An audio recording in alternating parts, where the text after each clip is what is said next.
Here's every one of the 12 ReZero if routes explained. The first one is, of course, Envy, the main route. This is our Subaru, a deeply flawed boy, despite the absolute mental destruction that comes with continuous return by death, consistently chooses to save his friends and protect the people he loves. Plus, he also has the closest connection to Satella compared to all the alternative timelines. But it's crazy to think how little it takes for Subaru's story to completely flip on its head. That's exactly where all the other if routes come in. And we're starting right now with the craziest, most unhinged of them all. We have the Pride if route, and trust me, you won't believe the truly ruthless things he does to achieve what he thinks is a happy ending. So here's the setup. We know that in the main story, after getting killed by the thugs in the alleyway thrice, Subaru calls for help. Reinhardt enters the chat, and with that, Subaru avoids getting killed for the 4th time. However, in the Pride if scenario, Subaru never calls for help, and Reinhardt never saves him. Instead, he gradually memorizes their fighting pattern over dozens of loops, and eventually defeats them. But as you can imagine, the constant deaths were not healthy for a boy's mind. So when he does beat them, he strangles them to death and stomps all over their necks just to make sure they're dead. Immediately after this, he loots their bodies and takes their weapons. He exits the alley as in the main story, meets Amelia, whom he still calls Satella, chasing Felt. He goes, "No matter what, I will save you." Then of course, there's the whole loot house sequence. Subaru gets killed by Elsa and is now trapped in another loop of death. He cannot avoid this confrontation with Elsa. He dies over and over, tries everything he can, but fails every single time. We're talking about 87 deaths in total. After these deaths, Subaru tries asking the guards for help. And while the guards are fodder, when Reinhardt enters the chat, he low diffs Elsa without even unleashing his sword. What? Subaru suffered and died 87 times, yet this guy solved the problem like it was not even a problem to begin with. You bet Subaru is livid. So instead of letting things play out, Subaru finds Elsa, who's brutally wounded but still alive, and offers her a partnership. He tells her he hates her and will kill her one day. But for now, her skills are useful to him, and for some reason Elsa agrees. This alliance also finally breaks the loop and allows him to progress, because Felt and Old Man Rom have been arrested, and Amelia has her insignia back. But what now? The witch cult notices his dangerous behavior and decides to recruit him. Subaru notices that their eyes look as insane and dead as his own and decides to join them. He actively inserts himself into the role and uses his knowledge from loops to farm aura and get deeper into the cult. For the next 2 months, he spends his time learning the world's lore and also studying the cult's structure and Betelgeuse's madness up close, all while planning their eventual destruction from within. Plus, upon the announcement of the Royale selection, he also finally learns of Amelia's real name, Amelia. Yes, he was still holding on to the Satella name for months. Later, Betelgeuse announces it is time for the ordeal to see if Amelia is a suitable vessel for the witch. Subaru realizes that this ordeal will kill Amelia, so he grins like a villain and locks in to eliminate Betelgeuse. It takes Subaru 400 more loops of Return by Death to get this done. He forms a contract with the minor fire spirit to protect himself from possession, and then has Elsa assassinate all the fingers. Finally, Subaru personally stabs Betelgeuse through the heart. He explains that after all this time,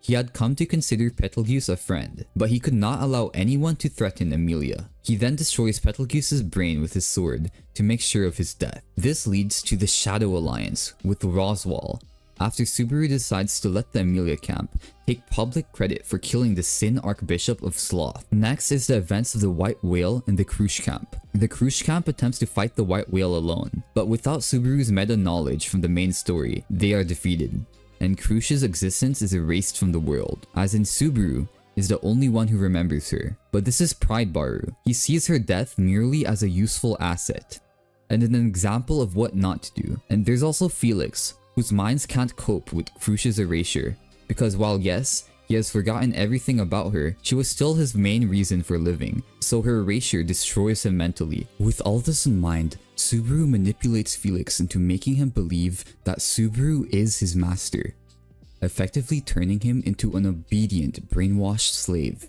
That is so messed up. Up next is Regulus, the Sin Archbishop of Greed, and his death is crazy. Subaru and Elsa trap him in his burning mansion after his wives, whom Subaru manipulated, have already been killed inside. Elsa then dismembers Regulus, and then Subaru orders Elsa to skewer him like food and place him in a weaker part of the fire so they can watch him burn to death. By the way, Subaru also orders his slave Felix to betray and kill Julius Jaculius. Subaru pats Felix's head and praises him for being so obedient. And to make matters worse, you have Otto, forced to clean up the aftermath because he couldn't pay off his financial debts. Otto is forced to help Subaru and becomes a debt slave. Anyways, there's still this ultimate villain plan to make Emilia the queen. And this is much more straightforward than you think. After Subaru and his accomplices eliminate all the Sin Archbishops, all that's left is for Subaru to play the role of the villain, because he wants Emilia to defeat him and become the hero. But you can't have that with Reinhard, the Sword Saint, still around. So he decides to take Reinhard out of the picture first. He quite literally sets the entire kingdom of Lagunica ablaze. And it was a downright diabolical string of loops. It took him over 10,000 attempts until he finally stood in the burning capital as the villain. He has methodically murdered his way through all the other candidates, the witch cult, and anyone else who could stand in Emilia's way. And now, for the final act. When Reinhard confronts him, Subaru mocks him, since he knows that he cannot kill Reinhard physically even after thousands of attempts. He has chosen to kill his name instead. That's right, he destroys everything Reinhard as the Sword Saint was sworn to protect. He also cries, and it's actually his first tear he has shed since his first day in this world.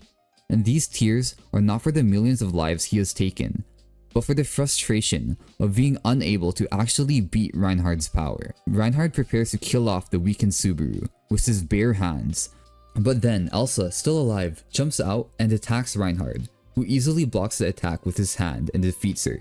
Subaru then runs away and encounters Emilia. He unzips his tracksuit, which he had once kept sealed away for this very moment, and confesses everything, how he is the one to burn the country, and how if she kills him, she'll become the hero that saved the world. Emilia asks why. Because of course she does. And well, Subaru introduces himself as Natsuki Subaru, Sin Archbishop of Pride. He then sprints towards her and basically forces her to shoot a spear of ice through his chest. With his final breath, he answers, "I love you." He dies with a look of satisfaction on his face. And because the death was satisfactory to him, he doesn't return by death. Basically, Subaru is finally satisfied, and he has no desire to continue. Satella releases her grip on him. He accepts the presents, and his soul is allowed to rest. And by the way, fun fact, according to Tappe, both Reinhard and Elsa were happier in the Pride If than in the main route. The third If route I'm covering is Wrath If. The divergence point happens all the way back in Arc 2. Remember where Rem dies in her sleep, and the bloodlusted ram chases Subaru into the forest to kill him? In the main story, Subaru jumps off a cliff to force a reset because he has chosen patience over wrath. But here, it's Wrathbaru. He accepts Beatrice's help and manages to smash Ram's head in with the rock. He doesn't actually kill her, but it's clear that Wrathbaru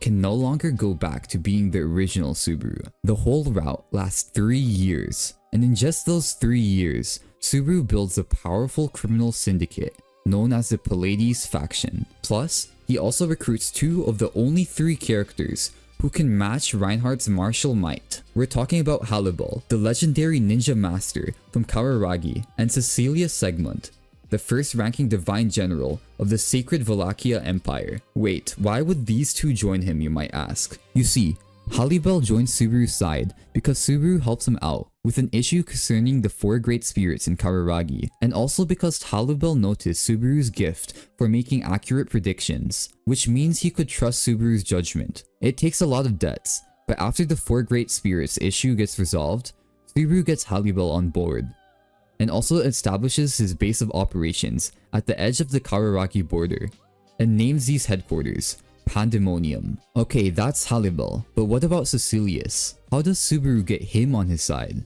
Basically, the Wallachian Emperor tells Cecilius to play the role of a double agent and destroy the Pallades faction, and Cecilius, the strongest man in Wallachia, agrees, mostly because it lead to the opportunity to fighting Reinhard. Subaru knows this and is fine with it. because the only reason he needs Cecilius is to counter Reinhardt. Naturally, Subaru's infamy reaches unfathomable levels, and he earns the epithet, the Purge King, who purges people based on a literal coin flip. Heads, you live, tails, you die. He and Puck kill Roswaal after concluding the Mathers mansion is not safe. And guess what? Subaru also kills Beatrice because he sees her as a part of the world that failed him. He then brings Puck, Amelia, and Frederica to Pandemonium. Frederica then becomes a maid, though watching Subaru doing things like decapitating a merchant based on a coin flip is definitely not healthy for her mind. Amelia, on the other hand, is kept in isolation, and Subaru only ever visits her for lap pillows. Next, when the 4 great countries decide Subaru's reign is enough, they make this exception, and then the Kingdom of Lagunica send knights, led by Reinhard van Estrea, the Sword Saint, to Pandemonium. Subaru leaves while Cecilus confronts Reinhard.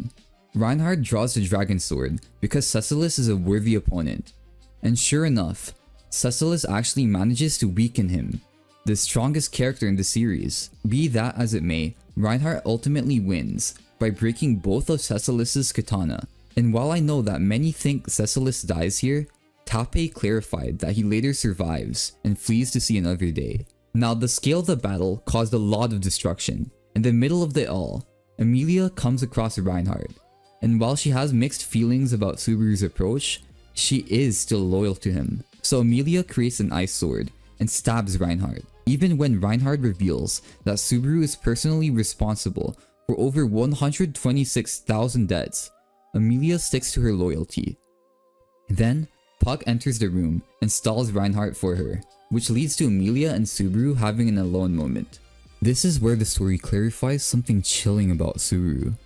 You see, Rathbaru loses the ability to see color, except in the few closest people that he can trust. These are Beatrice, Amelia, and Ram. Of course, Subaru killed Beatrice, and now, well, Amelia actually forgives him for all he has done. The moment she forgives him, Subaru stops seeing the color, because he can no longer trust her. With Pandemonium falling, Subaru abandons Amelia, and escapes with Halibel's help. Both Puck and Halibel die stalling Reinhard.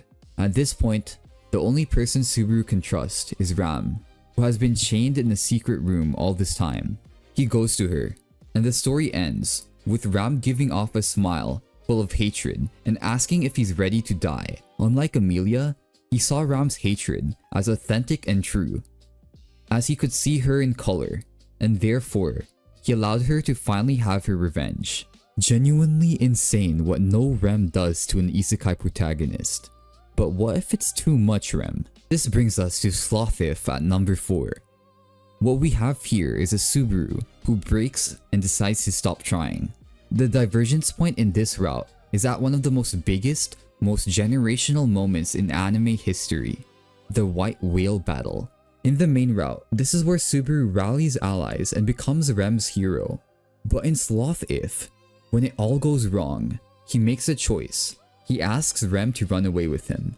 And unlike the main route, she says yes, this makes it the what if for Rem fans. But it's a tragedy far worse than you can imagine.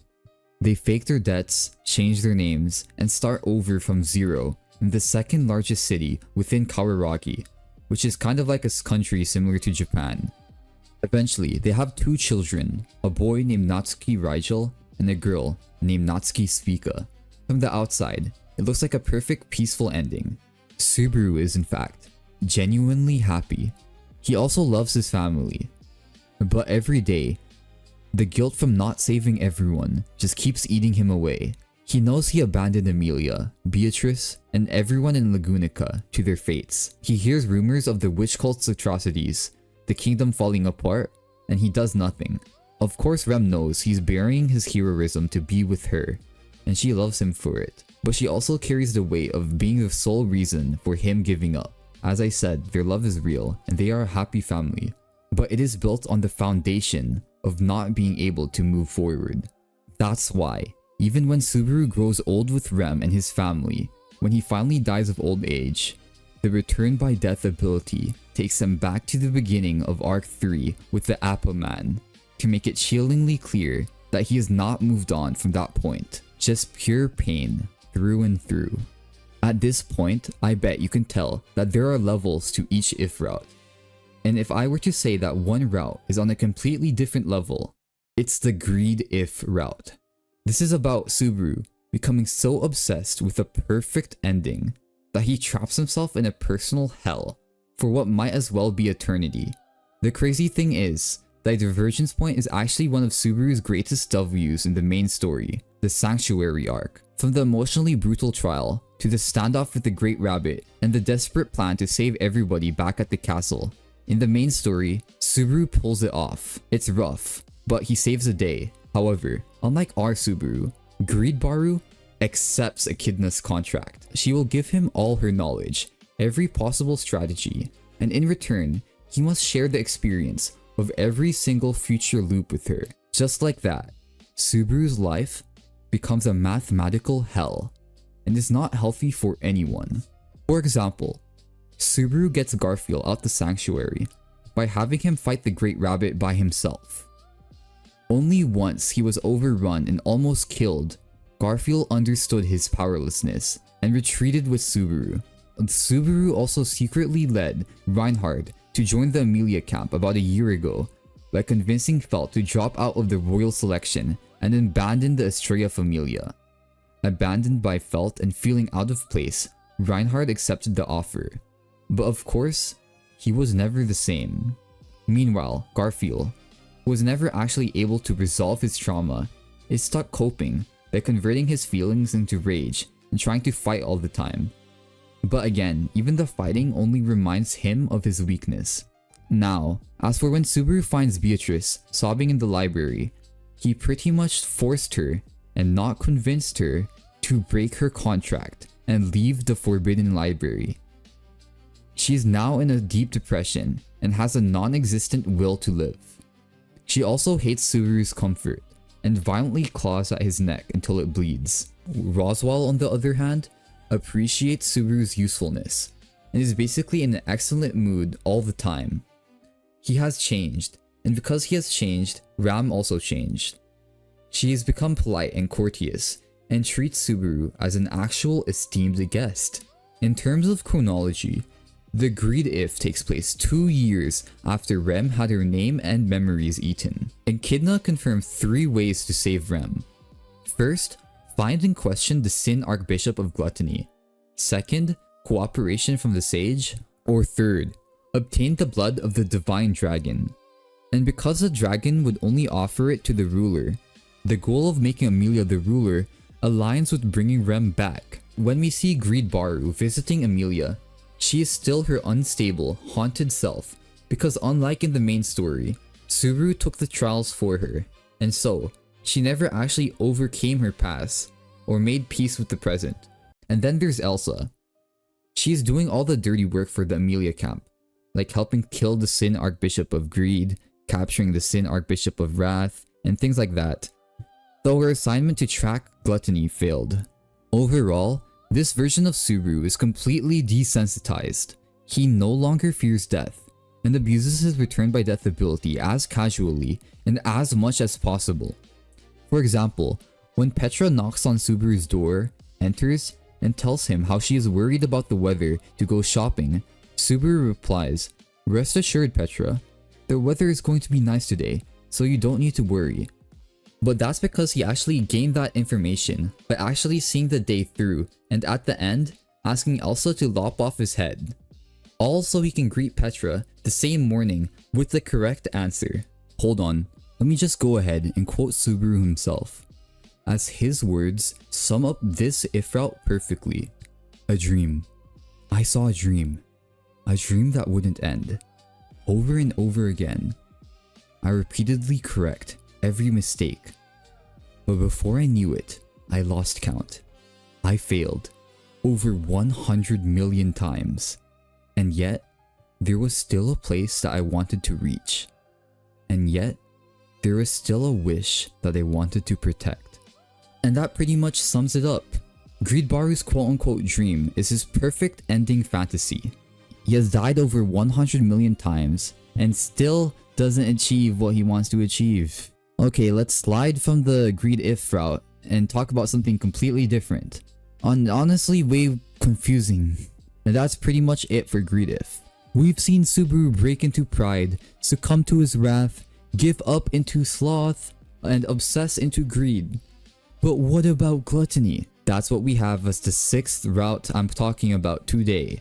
And you see, the story of Gluttony If is also pure hell. The divergence point happens within the Pleiades Watchtower in Arc 6. After the hard-fought battle in Prestella, many people lost their names or memories from gluttony, while some remain mutated as flies by Capella. So in order to help everyone, the group decides to go seek the Sage at the Pleiades Watchtower for a solution to the memory and mutation problems. And so, together with Amelia, Anastasia, Julius, Beatrice, Ram, and Meili, Subaru heads to the Watchtower. They trek through the desert, and eventually meet the Sage's apprentice, Shala, who is strong but dumb. And well, she declares Subaru as her master, which then results in the entire iceberg of theories that Subaru is the true Sage Flugel, but that's for another day. Now, to access the library containing the Books of the Dead, which hold the memories of the deceased, they must solve trials and cannot leave until the trials are complete. Subaru solves the first trial because it is related to constellations, which, as we already know, is his thing, evident with how he figured out Regulus's weakness. But the second trial is guarded by the first Sword Saint, Reed Astrea. After Subaru is defeated, Subaru leaves to strategize. Subaru suffers a sudden and unexpected loss of memories, which mentally resets him to a time before his arrival in this world. When Ram and Amelia corner Subaru, and Ram calls him a fake imitation and worthless, it breaks Subaru, who then berates himself in the same self-destructive way when we saw him in front of Rem back in Arc 3. The situation worsens quickly. Subaru is left with Amelia when the Witch of Envy's shadow consumes the Watchtower. As they fall to their deaths, Subaru makes a pledge to bring back the hero Natsuki Subaru by patching himself back together. You see, when someone reads a Book of the Dead, they gain all the memories of that person's life leading up to their death.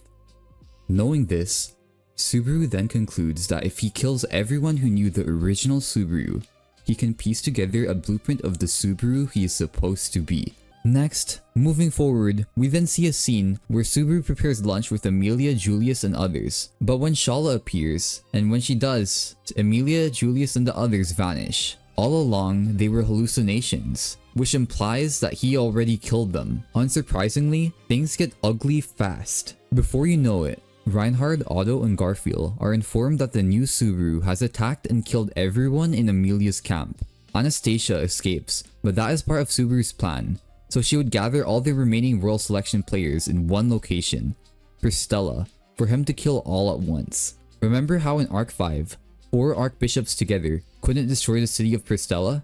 You had greed, lust, wrath, and gluttony, but they lost.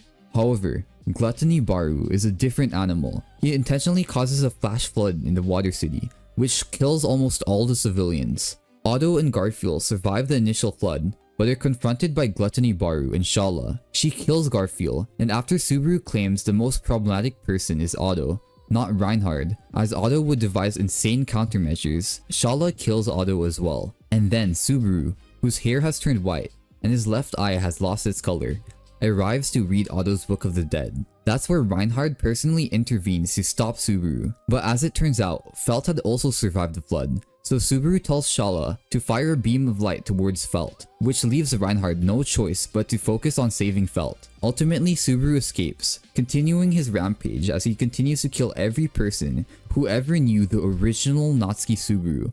And when I say every person, I mean everyone. Plus, as I mentioned, Gluttony Baru is constantly surrounded by the hallucinations of the allies he has killed, and these hallucinations cheer him on, and reinforce his belief that what he is doing is right. Though I'm not sure you can call them hallucinations, they are the manifestations of the Book of the Dead he has consumed, now part of his psyche, which is even more horrifying. Still, his reasoning also makes sense. He believes he will read all the Books of the Dead, return as the original Subaru, and use Return by Death to undo everything. So it's a ends to justifies the means kind of situation. But there's one Book of the Dead that he could never read, which is Reinhard. And that's because he's Reinhard. The story ends with Subaru, alone with the devoted Shala, endlessly repeating his mantra, catching together, continuing to form its shape. He promises her that she will be the last person he kills, but he also knows that he is still, and always will be, incomplete. Overall, this Subaru is at his absolute most unhinged he has ever been. No other Subaru comes close. He's quite literally the personification of schizophrenia, due to the annihilation of the Amelia and Anastasia camps. But as grim as this is, we have Lust-If up next as the 7th one I'm talking about. And while it's the weirdest, most controversial, and honestly kind of crazy route, after the tragedies of pride, greed, and gluttony, the Lust-If is a hard turn left into something completely different. Here's the context. This story was written as an April Fool's joke back in 2014. The author Tape Nagatsuki wrote it in one sitting, posted it, and basically deleted it. 2 days later, where all of the story was replaced by a short excerpt, which talks about the dream of a butterfly. It is also the only If story to have been officially deleted. Plus, it was also written before the author established the pattern for the major If stories, like pride, sloth, wrath, greed, and gluttony, which are based on Subaru choosing a sin over a virtue. The route's official title is The Butterfly Dream, but of course, the fandom went ahead and retroactively labeled it as the Lust-If. While in this route, Subaru becomes the harem king, the king of Lagunica, after marrying all 5 of the royal selection candidates, which includes Amelia, Krush, Priscilla, Anastasia, and Felt, plus Rem and Petra. Yeah, you heard that right. He also marries Petra. The story is a slice of a day where Subaru juggles his wife's wildly out-of-character affections. He wakes up and hugs Petra. Get this guy on the list. They arrive to breakfast while holding hands. Krush gets angry and uses her divine protection of wind reading to confirm that Subaru was flirting. To make her calm down, Subaru hugs her, and they just start making out in the middle of the dining room. Later that morning, Subaru is stressed in his office with a large stack of documents.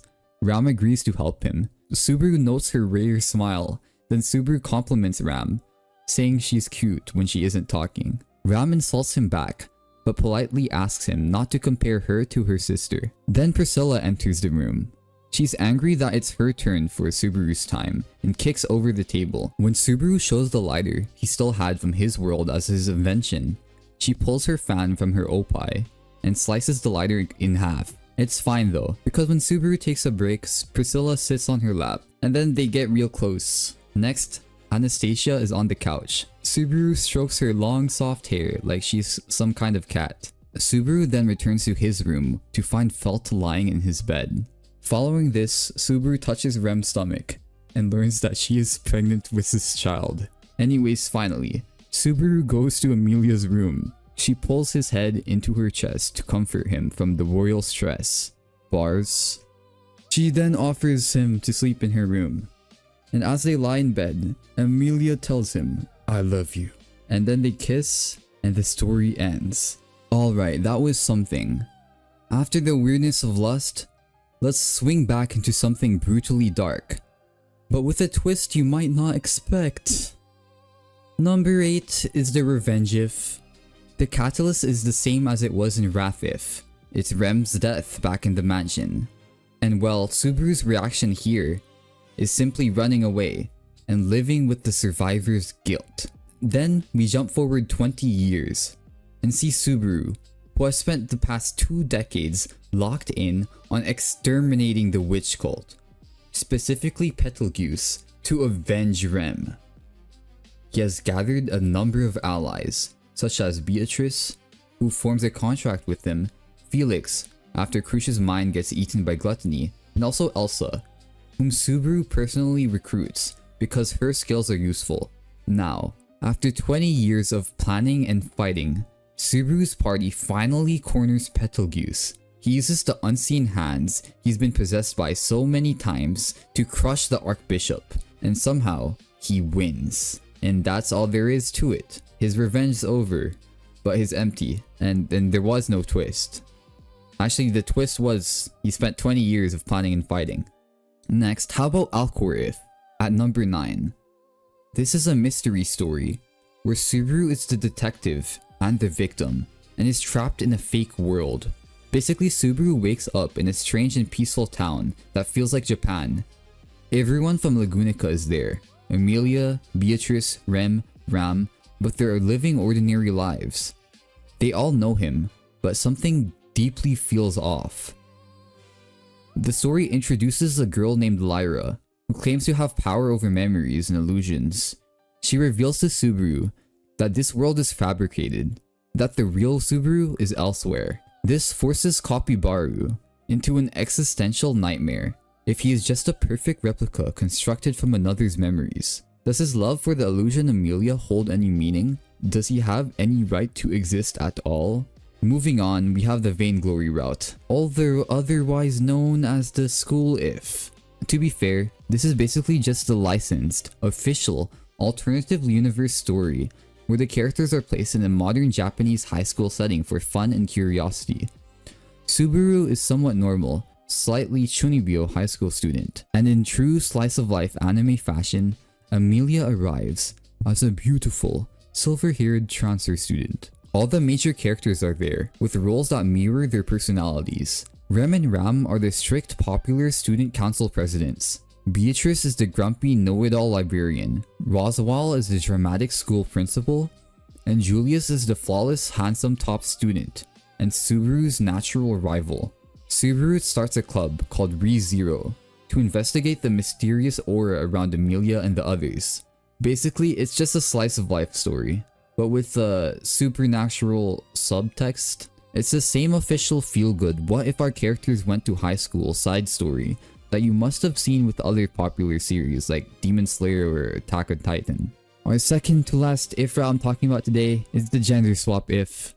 It's another alternative universe story written by Tape himself, released as a part of the annual ReZero April Fool's chapters. There is no divergence. The summoning happens exactly the same. It's just that everyone's gender is swapped, changing the social dynamics completely. For example, Julius doesn't see Subaru as a lowlife at first.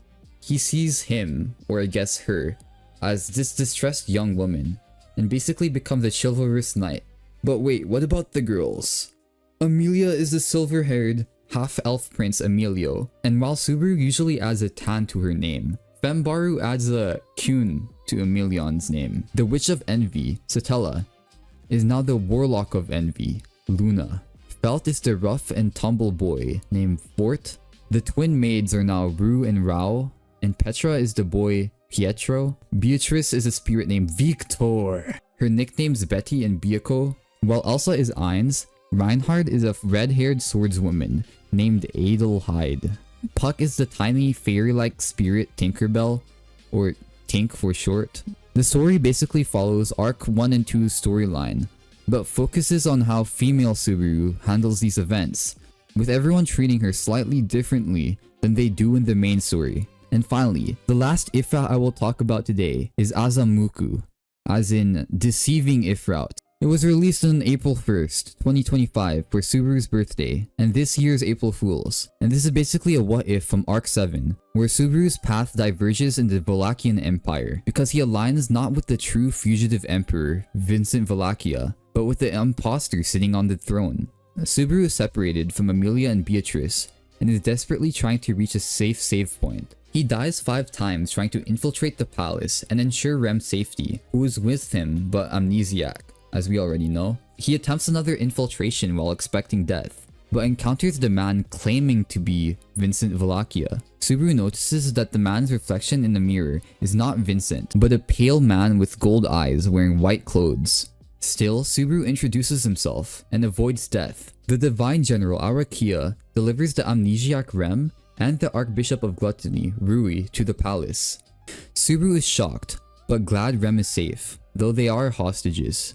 The fake emperor explains the empire is on the eve of a civil war against rebels, and Subaru's unique ability to see the future via return by death makes him a valuable asset. With no other option, Subaru decides to join forces with them. To avoid political conflict and hide his identity as a Lagunica knight, Subaru cross-dresses and adopts the persona of Natsumi Schwartz. And this is not the first time he does this. If you know, you know. Together, Natsumi and the fake emperor travel to quell rebellions, and Natsumi plays the role of the future empress to lend legitimacy to their campaign. Now, during a near-death encounter where Subaru is saved by the fake emperor, who uses the face of the healer Felix to heal Subaru, he reveals his true identity to Subaru. He is Shisha Gold, Divine General number 4. He is the real rebel who usurped the throne and is impersonating Vincent. He is using this deception to counter the upcoming great disaster. Still, Subaru agrees to help Shisha Gold because he believes his plan is the best chance for survival. I haven't explained it yet, but Shisha Gold's ability allows him to wear other people's quote-unquote masks, allowing him to impersonate other people's appearances and abilities up to 80% power, which is really pretty OP. At some point, Shisha tries to copy Subaru's ability by wearing his mask, and this causes the near manifestation of the Witch of Envy. So Shisha transforms into the adult version of Cecilis, using a mask, and fights alongside the young Cecilis to repel the barely manifested witch. In their final meeting before a decisive battle, Subaru and Shisha share a heartfelt conversation over drinks. Shisha then reveals that he knows Subaru isn't from this world, and he wholeheartedly believes him, which meant the whole world to Subaru. When Subaru wakes up, he realizes he got drugged. He is locked up with Rem and Rui, and immediately realizes that Shisha intentionally removed him from the game to protect him from the upcoming disaster. Meanwhile, Vincent Valakia, the true emperor, infiltrates the palace and confronts Shisha, who is sitting alone on the throne. Shisha calls for Vincent's cooperation. When Vincent refuses, Shisha uses a series of masks, including one of Priscilla, to create a wise emperor mask and forces it onto Vincent's face, which forces Vincent to adopt the necessary persona to oversee the upcoming disaster. Shisha is then instantly killed by the light of Providence. If you didn't know, the real reason Shisha acted as Vincent was to save the real Vincent from the disaster that was targeting him, and to make sure he would lead the fight against the great disaster. The story ends with Subaru's arrival as he meets the now transformed wise emperor Vincent Valakia. Subaru then declares himself as an accomplice of the great liar, Shisha Gold. They then join forces to honor the sacrifice of Shisha Gold and to fight together against the upcoming disaster. And that is every ReZero if route. If you enjoyed this video, let me know in the comments which if route messed you up the most, or which one you think Subaru could actually find some peace in. Don't forget to like and subscribe for more content like this.